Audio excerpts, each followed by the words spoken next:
You know, I'm a lot better at working on guns than I am working on cars. And if you're the same way, you should get out to Meyer Thrifty Acres this week and pick up an auto repair manual. They're on sale.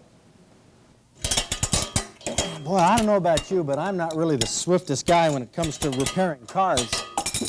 But this new 1979 Chilton's Auto Repair Manual is really a big help. It's only $9.97 this week at Meyer. But if you're a beginner, check out the Chilton's Easy Car Care Manual. Step-by-step pictures and instructions on all the basics of car maintenance and repair. It's only $5.97 this week. Don't be a klutz when it comes to car maintenance. Pick up your repair manual this week at Meyer Thrifty Acres. Whoa. You know, 1 in 5 men in Michigan hunts deer. That's true. That's a lot of deer hunters out there. And there are 100,000 or more deer killed every year by hunters. And some people get concerned. Well, doesn't this adversely affect our wildlife populations and our deer herd? Well, a fellow who can really answer this is Tom Sterling. He's a nature photographer. He's on the Audubon lecture circuit. In fact, he's out west somewhere right now on his lecture circuit. But I taped him earlier this season, and we discussed deer hunting. And let's go and listen to that interview right now. You're an environmentalist, a conservationist, and you deal with a lot of the nature groups. What do you feel the story is on deer? Do hunters endanger deer populations? No, hunters don't endanger deer populations at all. In fact, hunters are one of the main reasons that deer populations exist. If you went back before Michigan was logged, say 150 years ago, there were virtually no deer in the state at all because it was a mature forest throughout the state. And of course, deer are what we call edge animals. Mm-hmm. They eat secondary growth, and like along the edge of fields and the edge of woods, etc. You get into a mature forest where there's no undergrowth, there'll be no deer there. And that's what Michigan had 150 some odd years ago. But with logging in the state, of course, when we cut all the trees down, we had and a lot of forest fires, we had a lot of secondary growth come up, and deer came in from Wisconsin, came in from Illinois, you know, the edge states, the prairie states. And Michigan's deer population just mushroomed. Well, let's go to some of your film. You have a lot of good footage on many wildlife species, and let's talk about the life and times of a white-tailed deer in Michigan. What's in store for a deer most of the year? Well, if the deer population isn't too great in an area and the habitat can withstand and support the population, it can be a good life for the deer. But on the other hand, he also has his problems. There are animals that prey on him. And of course, the bear is not a major predator on the deer. He more or less is just an animal that takes advantage of a good situation. He is like us. He's an omnivore. He'll eat almost anything, including a dead deer. Now, if he should happen on to a deer carcass such as this one, which has been pulled down by another animal, and nothing is around there to disturb him, he'd approach it and, of course, scavenge off of it. But about the only time that a bear would actually kill a deer would be in the spring if he found a new fawn that couldn't get away from him, or an injured animal. He might be able to pull that down, but a healthy deer he'd pretty well ignore. But in this instance, he's found a deer that's been pulled down by a wolf, and he's attempting to scavenge. He's a young bear, which you can see right here. The wolf is a large animal, but if that were a full-grown bear, there'd probably be a pretty good scrap there over that deer. But in this case, the yearling bear wasn't quite up to defending his meal there, so he parted the premises and the wolf took it over. Okay, now wolves in Michigan, though, are just not very common at all on Isle Royal. Maybe a few sneak into the UP. We have a lot of coyotes, but they really aren't a major threat to deer population, are they? No, they're not. Except in the spring with the... Yeah, there are just a few wolves left in Michigan's Upper Peninsula, and it's debatable how many, maybe a dozen at the very most, and they're extremely rare and hard to find, very seldom seen. And what is he doing? This wolf is doing what you often see your family, your pet dog do. They will roll in anything that smells strong, and they get the scent on their fur, and it fulfills two purposes. Number one, it marks the dead animal as their own by spraying their own scent on it. Now, obviously, she had rolled on that deer after she killed it, because when the bear approached it, he very quickly determined that there was a smell there besides the deer, and it was this wolf. And of course, that led to part of his apprehension initially, because he knew it was a deer, he could see it was a deer, but he could smell wolf. Well, besides spreading her own scent, she gets the scent of the dead animal on her own fur. So when she's stalking another prey animal, if she should be unlucky enough to be upwind, the prey animal would smell that scent and not her own, and enable her to get closer to it. Okay, we haven't talked though about majority of the deer that any animal would find in the woods, say in the spring, will probably be a result either of natural death or of starvation. Yes. Isn't that the case? Right. Yeah, the deer have another problem too, and of course that's man and his highways and his cars, etc. A lot of deer are killed on the highway each year, and this in turn leads to food for the bear. It's carrion, and he will feed on the dead deer that he finds along the highway. And of course the wolf wouldn't pass it up either if it was fairly fresh. What about dogs in the spring? Dogs are a problem for deer almost year-round, but especially in the wintertime when there's a lot of snow. And of course we have a problem in this state, as many states do, with feral dogs running our deer. And I don't see a real solution to it in the foreseeable future, and it's going to get worse before it gets better. Now, what is this bear doing? Oh, this young black bear, he's just chewing on a limb there that's got a bit of sap, and of course he can taste the sugar in it.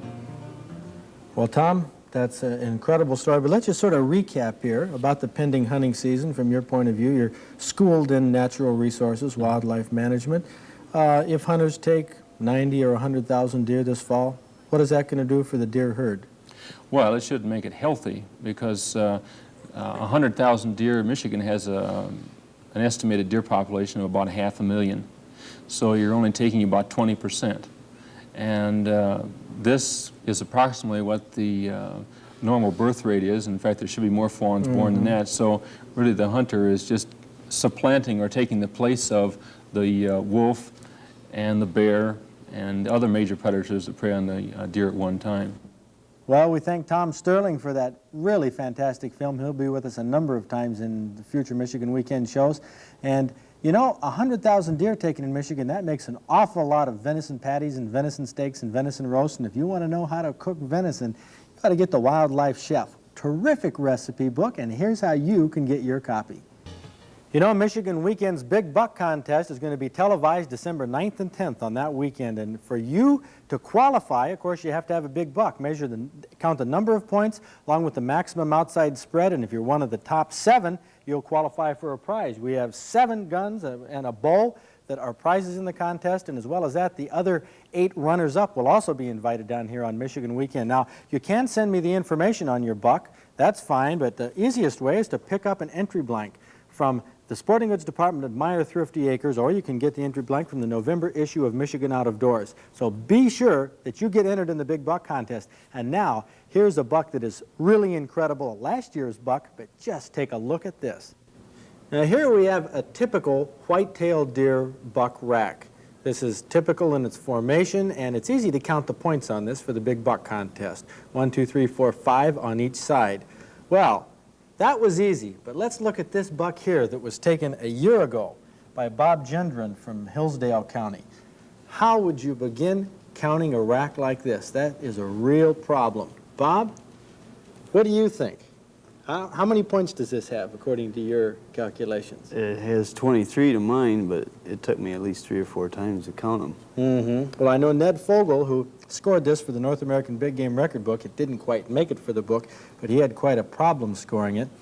Let's talk to Joe Vogt here. Joe, you're the deer specialist for the DNR. What do you regard as a point on this rack? I mean, there are points coming out in all directions. What about these little brow tines right here? Would these be points? Well, for our purposes, the DNR, we count nothing less than an inch, and also we don't count the brow tines. But the hunter, he can count whatever he chooses, really. Of course, for our big More buck the better. contest, yeah, Dave Jenkins, your boss is going to be scoring it, so we'd get a determination by him. Well, let's Right. talk about this rack here a second. Look, there's an antler coming out here that is really triangular in its shape. A lot of the other ones are round. We have some here like this back here, which is palmated, almost like a moose. It doesn't have the typical configuration at all. And on this side, look at that. It has branches. It looks like a brush pile here going in all directions, some of it with the velvet on it. How do you unscramble this, Joe? Why would this buck have antlers like this? Well, we would suspect probably some hormonal deficiency in the animal to cause such a unusual shaping.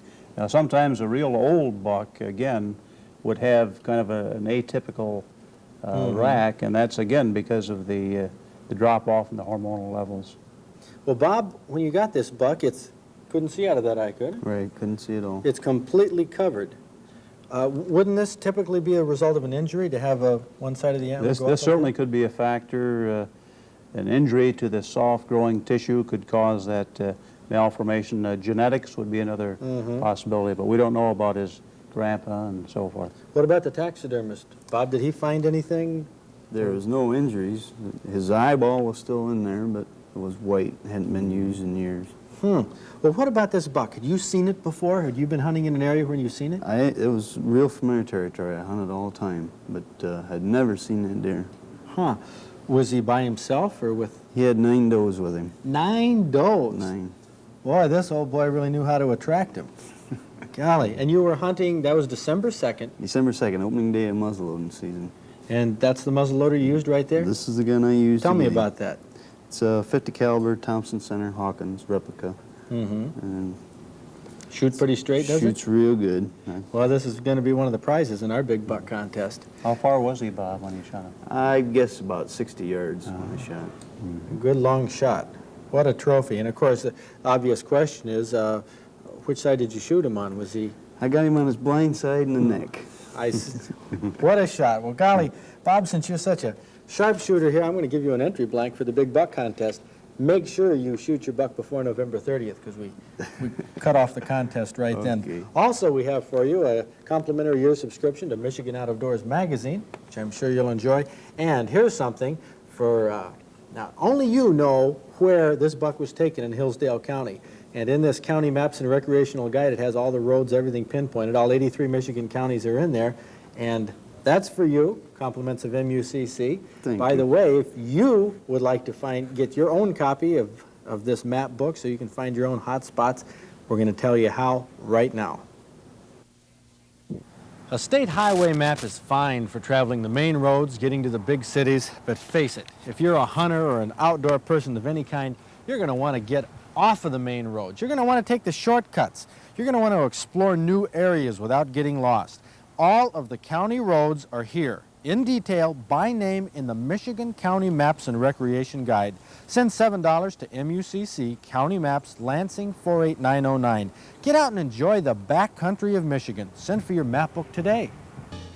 You know, bagging a buck in Michigan is quite an accomplishment. You can just ask the 400,000 or so deer hunters who come back from deer season, and they haven't gotten a deer. Well, I have some tips here, and this is from years of experience, not so much from my experience as from other people's who I hunt with and talk with continually, but a number of tips that can maybe help you maximize your success. I know it's a little later in the season now, so you have to have everything going for you you can if you haven't got your deer by now. Well, probably one of the better ways to hunt deer in Michigan is to hunt from a blind. Some people have a sort of an antsy time staying in a blind, but you know, when a deer is walking through the woods, a deer can see motion very easily.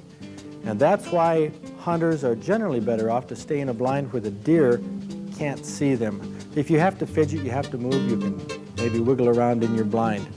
But you have to select a blind in a spot where the deer are going to be walking through. Now, earlier in the season, hunters are moving deer. The deer are moving around maybe out of their natural patterns, so it isn't so tough. But if you're later in the season, oftentimes, if you're hunting during the week, you're going to have to pick a spot where the deer are along their runways, where they're moving from their feeding areas to their bedding areas and so on. That's what you want to see right there. That'd be a dandy little buck to get later in the season. But as I've said, the best way is to hunt from a blind. Walking in the woods just makes so much noise and takes so much concentration and effort on your part that unless you're really experienced in stalking, you're going to have a tough time matching wits with the deer when you're moving. So here we'll go to a blind. Now this is a blind that next to the one that I hunt from. Ron Bacon is my deer hunting buddy. He's from Okemos, the community education director there.